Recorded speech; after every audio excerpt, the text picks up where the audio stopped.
Bir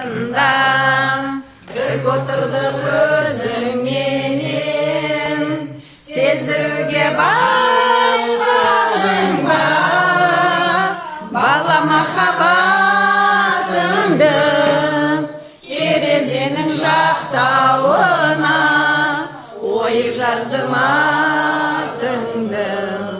Терезенің жақтауына ойып жаздым атыңды.